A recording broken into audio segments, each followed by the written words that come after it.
Vamos, portanto, às informações do Corinthians. O Corinthians que já viajou, né, para Caxias do Sul, viajou para Porto Alegre, na verdade, vai treinar em Porto Alegre, depois viaja para Caxias do Sul, onde joga nesta quinta-feira contra a equipe do Juventude pela Copa do Brasil. O Corinthians joga pela Copa do Brasil nesta quinta-feira contra a equipe do Juventude. Jogo importante para o Corinthians na competição na Copa do Brasil. E o Corinthians poderá ter 2 reforços para esta partida. O Héctor Hernández, centroavante espanhol, jogador já está contratado, já foi anunciado, já está regularizado no BID, no Boletim Informativo Diário da CBF, portanto pode jogar, não deve começar como titular, né? Não deve começar como titular, mas deve ficar como opção no banco de reservas para o técnico Ramon Dias. Ele não joga desde o dia 10 de maio e por isso não deve começar como titular. Além do Héctor Hernández, o Corinthians deverá ter à disposição, deve ter ou com certeza terá à disposição o José Martínez. Este sim deve começar jogando entre os titulares. Estava jogando, está em forma, está em condicionamento físico, em pleno condicionamento físico, 100% em ritmo de jogo, vai começar jogando entre os titulares, deve começar jogando entre os titulares. O técnico Ramon Dias indicou o jogador, gosta muito do jogador e entende que o Corinthians precisa de um jogador com as características dele, um volante volantão, aquele marcador, aquele cão de guarda, aquele pitbull no meio-campo corintiano. O que eu acho mesmo é que o Corinthians precisa de um jogador, um centroavante, um centroavante que faça gols. Isso o torcedor corintiano também sabe, também concorda comigo, eu tenho certeza absoluta. O que você acha das estreias, ou possibilidade de estreias dos 2 jogadores, do Héctor Hernández e do José Martínez? Deixe aqui o seu comentário no canal do Cereto, porque eu leio todos os comentários. Depois da vinhetinha, eu falo mais do Corinthians. Muito bem, quero falar agora do Kaká. O Kaká que atingiu a meta que obriga o Corinthians a comprá-lo por 11 bilhões de reais. O zagueiro ultrapassou 2.200 minutos em campo, que era a condição para o Corinthians contratá-lo em definitivo do clube japonês. O Kaká atingiu a meta prevista em contrato, que obriga o Corinthians a comprá-lo do Tokushima Vortis, do Japão. O Corinthians vai pagar 2 milhões de dólares, cerca de 11 milhões de reais, para ficar com o jogador em definitivo. Em março, o Corinthians contratou o Kaká por empréstimo até o final do ano.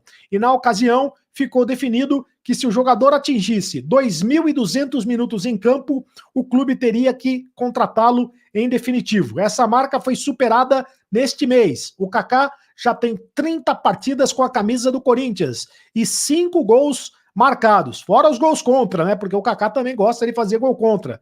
O Corinthians ainda precisa discutir as condições do novo contrato do Kaká.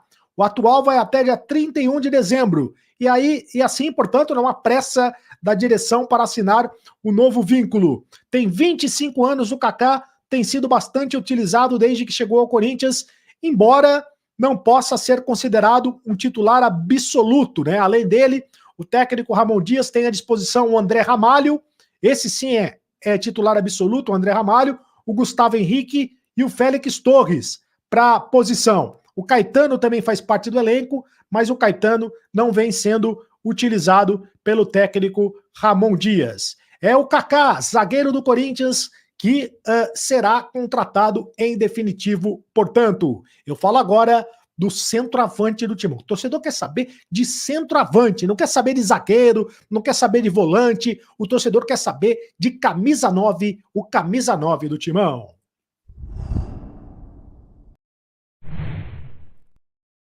Muito bem, o Corinthians aposta todas as suas fichas, está tentando de qualquer maneira contratar o atacante, o Arthur Cabral, centroavante do Benfica de Portugal. O Corinthians apostou as últimas fichas pelo atacante Arthur Cabral, atualmente no Benfica de Portugal. Conforme a apuração do Marco Belo, meu amigo Marco Belo, que participa da Rádio Transamérica e também do podcast Timão, além do meu Timão, o Marco Belo está em todas, hein? Ele diz o seguinte, que o Corinthians melhorou a oferta ao clube português e também mudou os moldes de negócio. O Corinthians melhorou ainda mais a oferta para o clube português. O Corinthians busca um acordo de empréstimo de 1 ano, com a obrigação de compra ao término do vínculo inicial a partir de metas estabelecidas. O valor da contratação em definitivo seria de 15 milhões de euros, cerca de 92 milhões de reais na cotação atual, fora o pagamento pela aquisição provisória. O Benfica ainda responderá se aceita ou não a oferta corintiana. Apesar do clube português querer se desfazer do jogador, o Benfica não quer mais ficar com o jogador, ele não abre mão de receber um valor próximo do que pagou por ele, que foi 20 milhões de euros, cerca de 123 milhões de reais na cotação atual.